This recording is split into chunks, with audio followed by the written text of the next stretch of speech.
साईं मुंहिंजा असांखे मलकाणे जे मागनि खां असांजो इंतिहाई मानाइतो ऐं महबूब शख़्सियत, तमामु बहितरीन शाइर, तमामु बहितरीन लेखक, हज़ारे दिलनि ते राज कंदड़ साईं अब्दुल-रशीद कंबो साहिब जन लिखियो माणी हिकु दर्द भरी तहरीर साईं हामिद अली शाह राशिदी जे विछोड़े ते।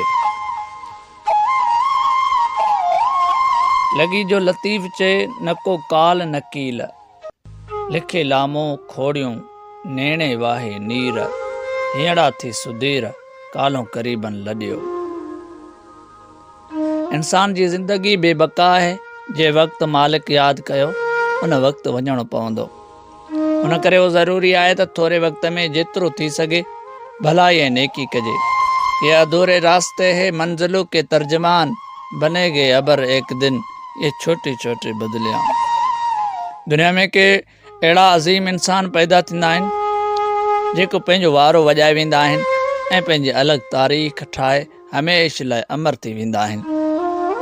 उहे हिकु हलत हलण वारा सच संदन शान हूंदो आहे ऐं उन्हनि जो दीन धर्म सिर्फ़ु इंसानियत जी ख़िदमत ऐं मोहबत ते ॿधल हूंदो आहे ऐं उन्हनि कावड़ ऐं करदूत खे धिके पंहिंजे जीवन जा अमल लम्हा इंसान खे प्यार ऐं पाबो सां प्रेम जो प्रचार कंदे गुज़ारिया, जंहिंजे ज़रिए मोहबतुनि, हुज्जतुनि ऐं उमेदुनि ऐं आसनि जा दिलनि में घरा ॾिया। जीअं ॾुख सुख, ख़ुशी ऐं ग़मी हिकु सिके जा ॿ पासा आहिनि, तीअं ज़िंदगी मौत बि अणटर हक़ीक़त आहे। मरते हक़ीक़त हुअण जे बावजूदु कॾहिं कॾहिं मञण जहिड़ो ई न हूंदो आहे, ख़ासि करे तॾहिं जॾहिं उहो कंहिं महबूब माण्हू जो हुजे। पीर हामिद अली शाह राशिदी जो विछोड़ो हिन समूरे इलाइक़े लाइ हिकु अणमयो हाञो आहे। हर दिलि उदास आहे ऐं जुदाई में सभिनी मिटनि माइटनि ऐं यारनि दोस्तनि ओड़े पाड़े वारनि जी जीअ खे झोरे विधो आहे। सच पुछे मुख़्तियार भाउ, जॾहिं पीर हामिद अली शाह जो अचानक विछोड़ो हज़ारे दिलनि ते घाव विझी वियो ऐं साईं जे विछोड़े ते हज़ारे दिलियूं उदास ऐं लुड़कनि लारूं दर्द कथाऊं खणी अॼु तुंहिंजी ख़िदमत में पेश थियो आहियां ऐं संस प्यार मोहबत ग़रीबनि सां हमदर्दी हथ जी सखा ज़बान जो मिठाज कॾहिं बि विसारे नथा सघजनि। त के शाइर फरमायो, माण्हू सभु न सुहिणा पखी सभु न हंज, कंहिंखे माण्हू मंझ अचे बुआ बहार जी। माण्हू जिस्मानी तौर ते फना थी वञणो आहे, पर माण्हू जो सुराण ऐं सुगंध कॾहिं फना नथी थी सघे। जेका उहो कंहिं माण्हू जे लाइ कम या कारनामे जी सूरत में ॿियनि लाइ छॾे वञे थो। त के शाइर फरमायो, मरणा अॻे जे मुआ से मरे थियनि न मात, हूंदा से हयात ॼणा अॻे जे जिया।